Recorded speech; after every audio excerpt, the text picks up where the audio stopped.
ధ్యానులందరికీ నా నమస్కారములు. Allurai sir, Satyababu sir, Narayana sir, Solleti Chinnavelugundayya మావారు, వాళ్ళందరికీ నా నమస్కారములు.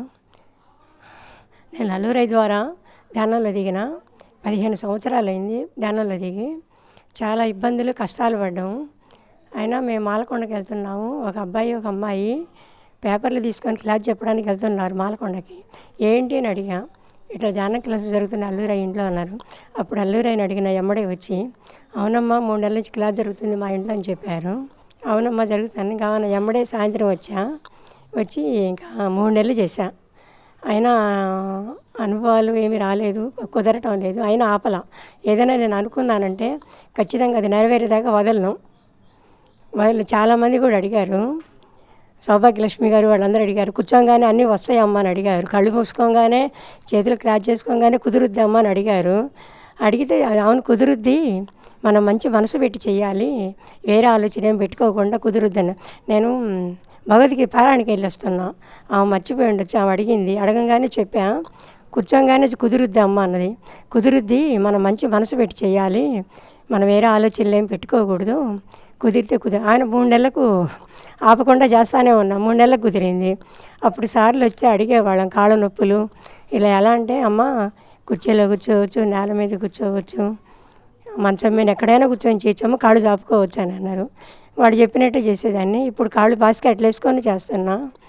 చాలా ఆనందం పొందుతున్నాము. మేము పిరమిడ్ కట్టించాము. ఈ ధ్యానంలో దిగిన తర్వాత మేము చాలా కష్టాలు పడ్డాం. అన్నీ కూడా సెట్ అయిపోయినాయి. పాపకు పెళ్ళి అమెరికా సంబంధం కుదిరింది ఈ ధ్యానం వల్లనే. అసలు పెళ్ళి చేస్తామా చేయలేమని అనే ఆలోచనలో ఉన్నాము. వాళ్ళే వచ్చారు. వాళ్ళే వచ్చి ఆర్యవేశ పనులు పేపర్కి ఇచ్చారు. పేపర్ చూసి మా అల్లుడు తీసుకెళ్లారు. అక్కడ కుదిరింది. వాళ్ళు ఊరికినే చేసుకొని అమ్మాయిని తీసుకెళ్లారు. ఇప్పుడు అమ్మాయికి కూడా హైకోర్టులో జాబ్ వచ్చింది. పత్రిసారి అమెరికాకు వచ్చాడు. 4 రోజులు 30 మైళ్ళు దూరం ఉందన్నమాట. అయినా మా అల్లుడు ఆఫీస్ నుంచి వచ్చి తీసుకెళ్ళేవాడు. పోయిన తర్వాత సార్ దగ్గరికి పోగానే చాలా ఆనందం వేసింది. అక్కడ మన వాళ్ళు ఎవరు ఉండరు కదా, చాలా ఆనందం వేసింది. అయినా 3 రోజులు వెళ్ళాము. మా పాపకు సార్ కాడికి పోగానే హైకోర్టులో జాబ్ వచ్చింది. ఇప్పుడు స్థలాలు ఇల్లు రిజర్వేషన్ ఏదో అంటారు చూడు, అది కూడా చేస్తుంది. హైకోర్టులో జాబు అన్నీ చేస్తుంది. బాబుకి కూడా అక్షరాభ్యాసం చేయించాము సార్ చేత. ఆ బాబు చాలా ఆనందం పొందుతున్నాడు. 3 పువ్వులు 6 కాయల్లాగా వెలిగిపోతున్నాడు.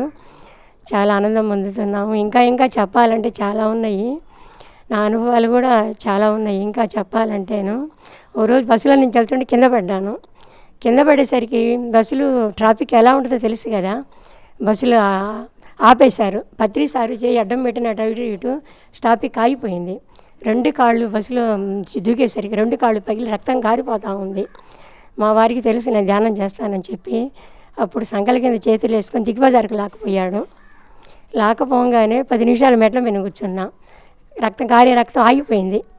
ఎందుకంటే మనం ధ్యానం చేస్తున్నాం, ధ్యానులం కాబట్టి ఆగిపోయింది.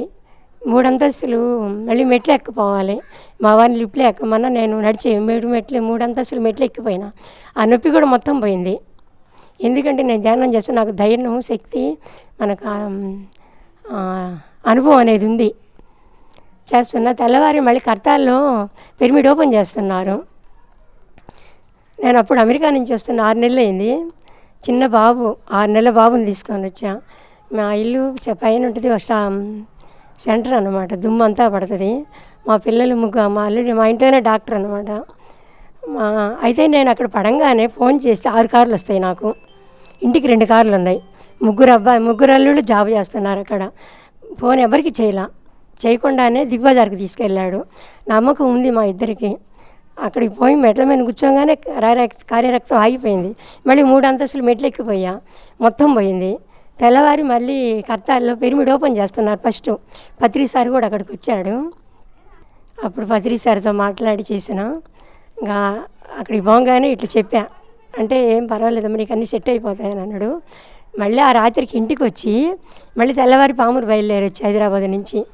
మా పిల్లలు అంటారు, నువ్వు పడ్డవు, నువ్వు హాస్పిటల్కి కూడా వెళ్ళక్కర్లా, నీకు ఇంట్లోనే వైద్యం చేస్తారు డాక్టరు, మీ అల్లుడే డాక్టరు, 6 నెలల నుంచి అక్కడ ఉండొచ్చి చిన్న బాబుని తీసుకొని వెళ్తున్నావు, ఇల్లు ఎలా ఉంటుంది, ఇక్కడే ఉండి హాస్పిటల్కి వెళ్ళవలేదని కూడా అన్నారు. అయినా నేను పోవాలి, పిరమిడ్లో కూర్చోవాలి, నాకు ఎక్కడికి పోయినా తగ్గదు, పిరమిడ్లో కూర్చుంటేనే నాకు తగ్గిపోద్దని చెప్పి రాత్రికే బయలుదేరి పామూరు వస్తే అసలు పడ్డది కూడా తెలియదు అన్నమాట. పూర్తిగా తగ్గిపోయింది. మళ్ళీ నేను ఒకరోజు మాలకొండకి వెళ్ళా. అంటే మన ధ్యానంలో దిగిన తర్వాత కొన్ని మనం మంచి పనులు చేసి మనం తెలుసుకోవాలి, ఒకళ్ళని దుష్కారంగా మాట్లాడకూడదు. మాలకొండకి వెళితే లైన్ చాలా ఉంటుంది అన్నమాట. ఒక అమ్మాయి పడిపోయేటట్టు ఉంది, ప్రాణాలు పోయేటట్టు ఉంది. పక్కన వచ్చేసి అలా లాక్కొని ఆమెపై నీళ్లు పోసా. అప్పుడు ఆమె లేచి కూర్చున్నది. అప్పుడు ఆమె తీసి పక్కన కూర్చోబెట్టి అప్పుడు నేను లైన్లోకి వచ్చానన్నమాట. మనం ధ్యానాలు అయితే చాలా వరకు తెలుసుకున్నా. ఇదివరకు మాట్లాడాలంటే భయపడేదాన్ని. ఇప్పుడు అంత ధైర్యం, శక్తి, ఉత్సాహం వచ్చింది. అదొకటి, ప్రతిదీ మనం నమ్మకం అనేది ఉండాలి.